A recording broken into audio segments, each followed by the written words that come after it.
সবাইকে স্বাগত দীপ্ত সন্ধ্যার সংবাদের সাথে রয়েছে দোলা ডলরের। শুরুতেই জানাবো সংবাদ শিরোনাম।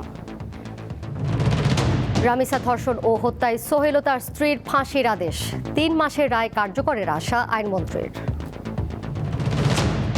পুশিন প্রতিহত করতে সীমান্ত জুড়ে সতর্ক অবস্থানে বিজিবি, মোতায়েন করা হয়েছে ৬০,০০০ সদস্য। জব্দ $২৪ বিলিয়ন ছাড়ের দাবি ইরানের, ট্রাম্প প্রশাসন রাজি হওয়ার উপর নির্ভর করছে শান্তি চুক্তি।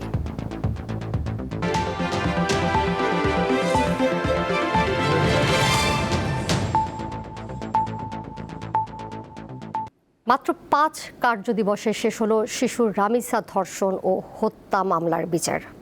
আজ ২ আসামিকে মৃত্যুদণ্ড দিয়েছে আদালত। তারা হলেন সোহেল রানা ও তার স্ত্রী স্বপ্না আক্তার। একই সঙ্গে সোহেলকে ৫ লাখ টাকা এবং স্বপ্নাকে ২ লাখ টাকা জরিমানা করা হয়েছে। ঢাকা মহানগর শিশু সহিংসতা দমন ট্রাইব্যুনালের বিচারক মাসরুর সালিকিন এই রায় দিয়েছেন। ১৯ দিন আগে রাজধানীতে শিশুটির গলাকাটা মরদেহ উদ্ধার করা হয়। ১৯ মে রাজধানীর পল্লবীতে এক নির্মম হিংস্রতা কেড়ে নেয় ৮ বছরের রামিসা আক্তারের প্রাণ। দেশজুড়ে সৃষ্টি হয় ক্ষোভ আর ধিক্কার। মামলার ২ আসামি সোহেল রানা ও তার স্ত্রী স্বপ্না আক্তার। রবিবার সকালে তাদেরকে ঢাকা মহানগর শিশু সহিংসতা দমন ট্রাইব্যুনালে হাজির করা হয়। বেলা ১১টার পরপরই বিচারক মাসরুর সালেকিন রায় পড়া শুরু করেন। রায় শুনতে ট্রাইব্যুনালে হাজির হন রামিসার বাবাসহ বাদী ও বিবাদী পক্ষের লোকজন। বিচারক মামলার রায় পড়েন ৩৫ মিনিট। এ সময় তিনি বলেন, সোহেল রানা ও তার স্ত্রী স্বপ্নার অপরাধ প্রমাণিত হয়েছে। এই অপরাধ সংশোধনের অযোগ্য। রায়ের পর্যবেক্ষণে বিচারক আরও বলেন, রামিসা ধর্ষণ ও হত্যা একটি ভয়ঙ্কর অপরাধ। এর উপযুক্ত শাস্তি না হলে আদালত ব্যর্থ হবে। ধর্ষণ পুরো সমাজকে ব্যথিত করে। সকল জনগণের প্রতি, দেশবাসীর প্রতি এবং আইনাঙ্গনের প্রতি এবং যারা এই অপরাধের জন্য তারা অপরাধ করতে চায় বা করার মতো মানসিকতা আছে তাদের জন্য এটা একটি দৃষ্টান্তমূলক এবং এটা একটা উদাহরণ হিসাবে থাকবে। এই ১৬ জন সাক্ষীর সাক্ষ্য গ্রহণের ক্ষেত্রে আমাদের যে দায়িত্ব পরিপূর্ণভাবে পালন করেছি এবং সেই দায়িত্ব পালন করার মধ্য দিয়ে আমরা যখন আজকে রায়টি পেলাম যে সর্বোচ্চ শাস্তির রায়, তখন ডেফিনেটলি আমরা সন্তুষ্ট। বিচারক মাসরুর সালেকিন আরও বলেন, আসামি সোহেল রানা নিজে দোষ স্বীকার করেছেন, তার স্ত্রীও অপরাধী। এই রায়ে দর্শন করে হত্যাকারী যে সোহেল রানা তাকে মৃত্যুদণ্ড আদেশ প্রদান করেন এবং ৫ লক্ষ টাকা অর্থদণ্ড করেন।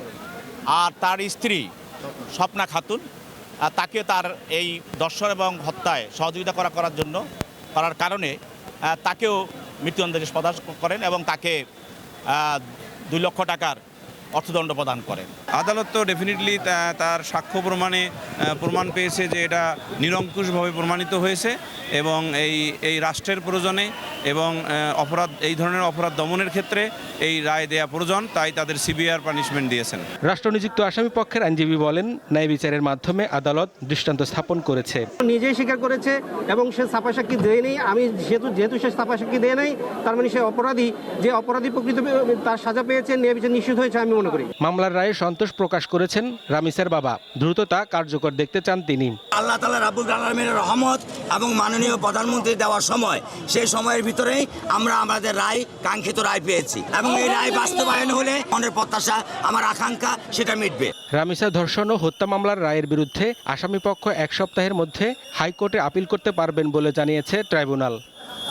একটি নৃশংস হত্যাকাণ্ডের পর যেখানে বছরের পর বছর মামলার রায় ঝুলে থাকার নজির রয়েছে, সেখানে ঢাকা মহানগর শিশু সহিংসতা দমন ট্রাইব্যুনালের এই নজিরবিহীন গতি ও দৃষ্টান্তমূলক রায় বিচার ব্যবস্থার উপর সাধারণ মানুষের আস্থা যেমন বহুগুণ বাড়িয়ে দিল, তেমনি অপরাধীদের জন্য একটি কঠোর বার্তা হিসাবে কাজ করবে, এমনটাই মনে করছেন সংশ্লিষ্টরা। হেদায়েতুল্লাহ সীমান্ত, দীপ্ত সংবাদ, ঢাকা। হাইকোর্টের বিশেষ বেঞ্চে হবে রামিসা হত্যা মামলার আপিল শুনানি। আগামী রবিবার থেকে বিশেষ বেঞ্চ গঠনের কথা জানিয়েছেন প্রধান বিচারপতি জুবাইর রহমান চৌধুরী। আইনমন্ত্রীর আশা ৩ মাসের মধ্যে মামলার রায় কার্যকরের।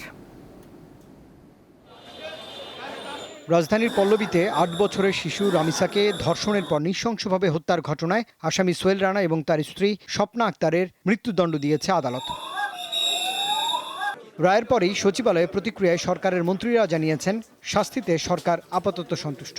উচ্চ আদালতও এ রায় কার্যকর থাকবে বলেও প্রত্যাশা তাদের। আমরা ৬ কার্যদিবসের মধ্যে বিচার প্রক্রিয়া সম্পন্ন করেছি এবং এই বিচারে এই ঘোষিত শাস্তিতে আমরা আপাতত সন্তুষ্ট। রামেসা হত্যার এই ডেথ রেফারেন্স শুনানিটা যাতে সিরিয়াল একটু এগিয়ে আনা যায় আইনানুগভাবে, তাহলে পরে ডেথ রেফারেন্স শুনানির পরে যদি মৃত্যুদণ্ড বহাল থাকে তখন কার্যকর করা আর কোনো সময়ের বিলম্ব হবে না। আইনমন্ত্রী জানিয়েছেন 3 মাসের মধ্যে এই রায় কার্যকর করা সম্ভব। পেপার বুক যদি 15 দিনের মধ্যে আমরা শেষ করতে পারি, তারপরে যদি বিশেষ বিবেচনা এটা শুনানি করা হয়, শুনানি যদি 2 সপ্তাহের মধ্যে করি, তারপরে অ্যাপেলের ডিভিশনে যাবে, তো এটা 3 মাসের মধ্যে করা সম্ভব বলে আমি মনে করি। নির্ভর করে কিন্তু প্রত্যেকটা মামলায় তো আমরা এরকম ফাস্টটাকে দিতে পারবো না, এই কারণে আমরা একটা ওয়ে আউট বের করার চেষ্টা করছি। এদিকে শিশু রামিসা ধর্ষণ ও হত্যা মামলা সহ নারী ও শিশু বিষয়ক মামলার ডেথ রেফারেন্স ও আপিল শুনানির জন্য আগামী রবিবার থেকে হাইকোর্টের বিশেষ বেঞ্চ গঠনের কথা বলেছেন প্রধান বিচারপতি জুবায়ের আহমেদ চৌধুরী। রুবায়েত হাসান, দীপ্ত সংবাদ, ঢাকা। যাচ্ছি পরের প্রসঙ্গে। বিএসএফের পুশিন ঠেকাতে সীমান্ত জুড়ে কঠোর অবস্থান নিয়েছে বর্ডার গার্ড বাংলাদেশ বিজিবি। জানা গেছে দেশের অন্তত 26 জেলার সীমান্তে মোতায়েন করা হয়েছে 60,000 বিজিবি সদস্য। টহল জোরদার করা হয়েছে সীমান্ত জুড়ে। এদিকে মেহেরপুরের তেঁতুলবাড়িয়া সীমান্তে বিএসএফের ঠেলে দেওয়া 6 জনের হদিশ মিলছে না। 47 বিজিবি কুষ্টিয়ার সহকারী পরিচালক জানান, গত রাত 3টার পর থেকে তাদের আর দেখা যায়নি। পঞ্চগড়ের হারিভাষা ইউনিয়নের বড়বাড়ি প্রধানপাড়া সীমান্ত দিয়ে পুশিন চেষ্টার ঘটনার 55 ঘন্টা পরও সীমান্তের জিরো লাইনে অবস্থান করছে শিশুসহ অন্তত 10 জন। ওই এলাকায় বিএসএফ ও বিজিবি মুখোমুখি অবস্থানে রয়েছে। এছাড়া আরও বেশ কয়েকটি জেলার সীমান্ত দিয়ে পুশিনের চেষ্টা করে বিএসএফ।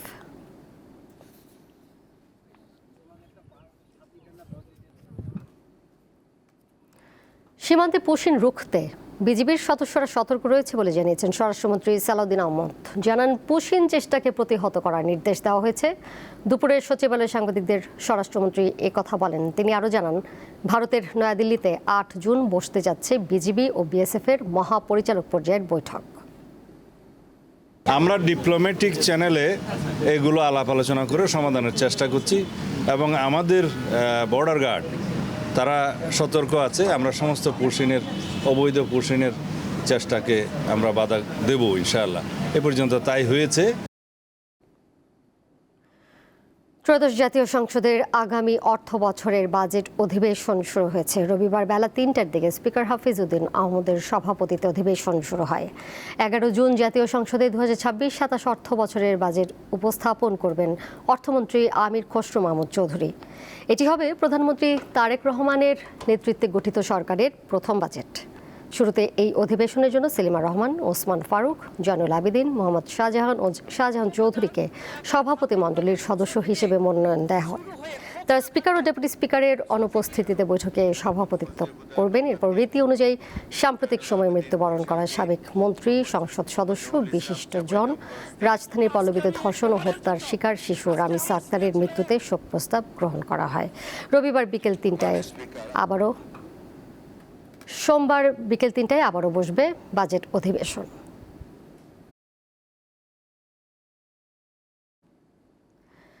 নানা উদ্যোগ, আইন আর প্রতিশ্রুতির পরও ঈদযাত্রায় থামছে না মৃত্যুর মিছিল। যাত্রী কল্যাণ সমিতি বলছে, এবার দুর্ঘটনা ও মৃত্যুর সংখ্যা আগের বছরের তুলনায় বেড়েছে। 442টি দুর্ঘটনায় 438 জন প্রাণ হারিয়েছেন আর আহত হয়েছেন 1340 জন।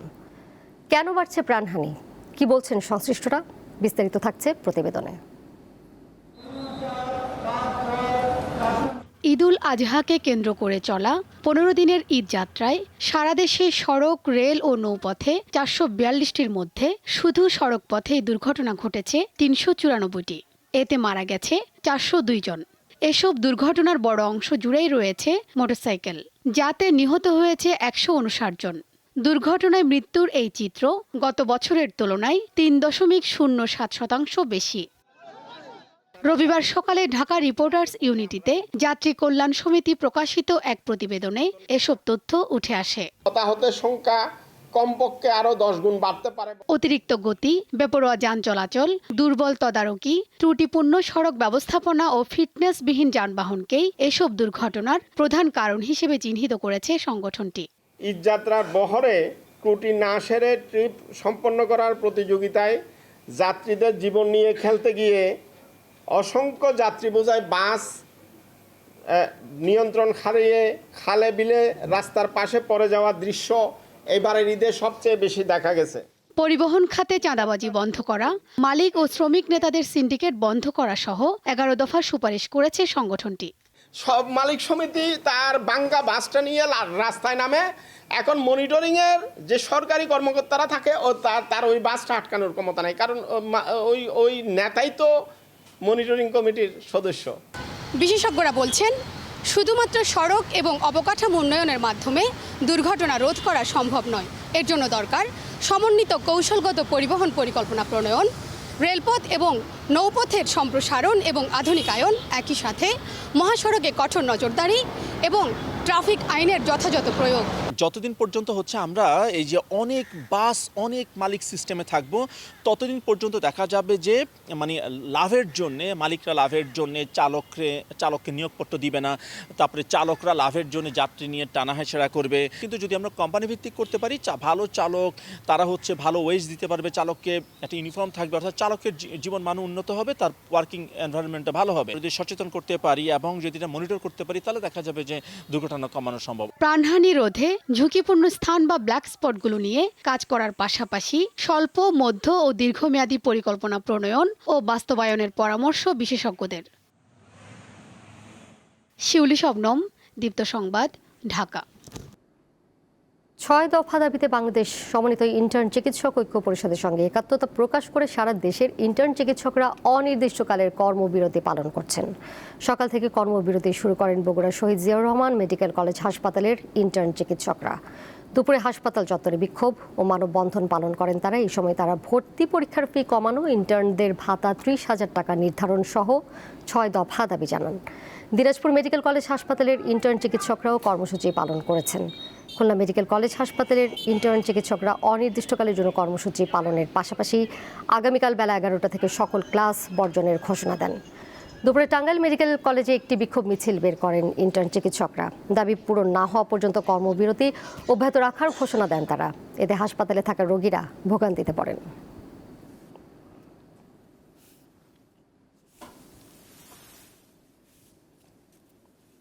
আন্তর্জাতিক প্রসঙ্গ, ইরানের জব্দ করা $2,400 কোটি সম্পদ দাবি জানিয়েছে তেহরান।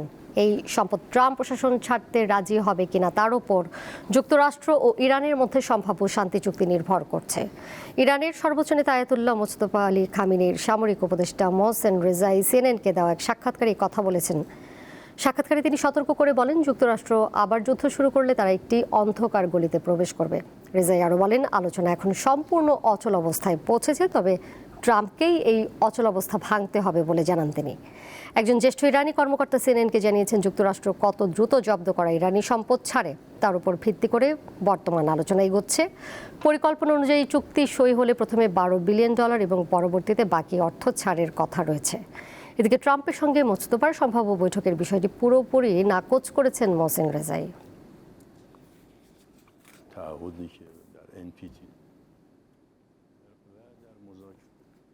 এবারে glow and lovely of women's championship 2026।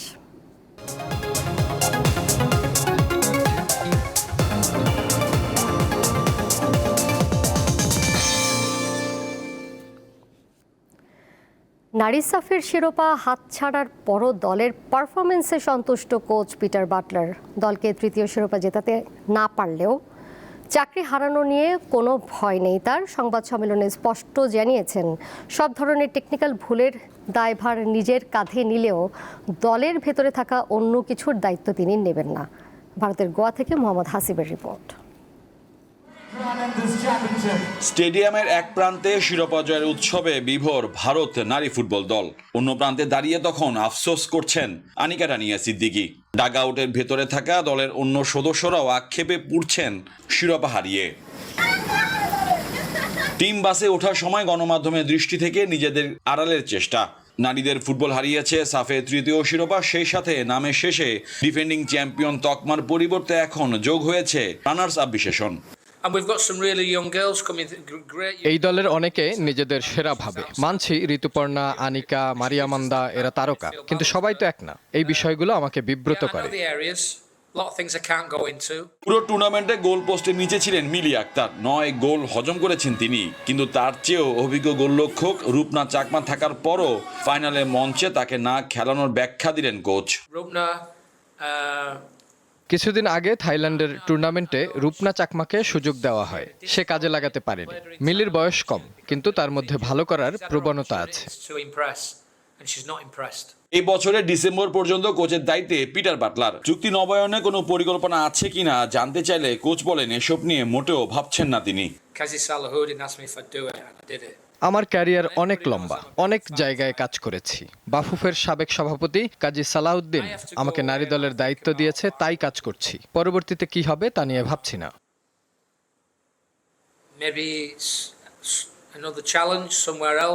দেখতে দেখতে শেষ হলো নারী ফুটবলের আন্তর্জাতিক টুর্নামেন্ট। এবার লম্বা বিরতি। নতুন মিশনের আগে আপাতত বিশ্রামে থাকবে বাংলাদেশ নারী ফুটবল দল। পিছিয়ে পড়া, ফিরে আসা, আবারও পিছিয়ে পড়া, এই তো নারী সাফ ফুটবলের ফাইনালের গল্প। হ্যাট্রিক শিরোপা জয়ের যে মিশন নিয়ে প্রায় 2500 কিলোমিটার পথ পাড়ি দিয়েছিল বাংলাদেশের মেয়েরা, তা হারিয়ে গেল জওহরলাল নেহরুর ফর্তদা স্টেডিয়ামে। মোহাম্মদ হাসিব, দীপ্ত স্পোর্টস, গোয়া, ভারত। নিরুত্তাপ পরিবেশে শেষ হয়েছে বাংলাদেশ ক্রিকেট বোর্ড বিসিবির পরিচালনা পর্ষদ নির্বাচনের ভোট গ্রহণ। সর্বোচ্চ ভোট পেয়ে পরিচালক হয়েছেন তামিম ইকবাল। সকাল 10টায় মিরপুর শেরে বাংলা জাতীয় ক্রিকেট স্টেডিয়ামে শুরু হয়ে ভোট গ্রহণ চলে বিকেল 4টা পর্যন্ত। নির্বাচনে 25টি পরিচালক পদের মধ্যে 8 জন বিনা প্রতিদ্বন্দ্বিতায় নির্বাচিত হয়। ভোটের উত্তাপ ছিল কম। 35 মিনিটে পরে প্রথম ভোট, তবে সবচেয়ে বেশি প্রতিদ্বন্দ্বিতা দেখা যায় ক্লাব ক্যাটাগরিতে, যেখানে 12টি পদের বিপরীতে লড়েছেন 16 প্রার্থী, যেখানে সর্বোচ্চ 73 ভোট পেয়েছেন তামিম ইকবাল। দ্বিতীয় সর্বোচ্চ 72 ভোট পেয়েছেন সাইদ ইব্রাহিম আহমেদ এবং ইশরাফিল খসরু। এরপর মাসুদুজ্জামান 70 এবং ফয়সাল ইয়াসির পেয়েছেন 68 ভোট।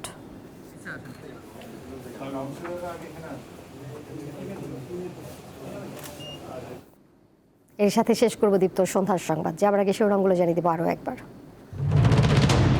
রামিসা ধর্ষণ ও হত্যায় সোহেল ও তার স্ত্রীর ফাঁসির আদেশ, 3 মাসের রায় কার্যকরের আশা আইনমন্ত্রীর। পুশিন প্রতিহত করতে সীমান্ত জুড়ে সতর্ক অবস্থানে বিজিবি, মোতায়েন করা হয়েছে 60,000 সদস্য। জব্দ $24 বিলিয়ন ছাড়ের দাবি ইরানের, ট্রাম্প প্রশাসন রাজি হওয়ার উপর নির্ভর করছে শান্তি চুক্তি। এই ছিল এখনকার মতো। পরের সংবাদ দেখবেন রাত 11টায়। এছাড়াও আরও তথ্য এবং বিনোদনের নানা খবর জানতে যুক্ত থাকুন দীপ্ত ডিজিটাল প্ল্যাটফর্মে। সবাইকে ধন্যবাদ।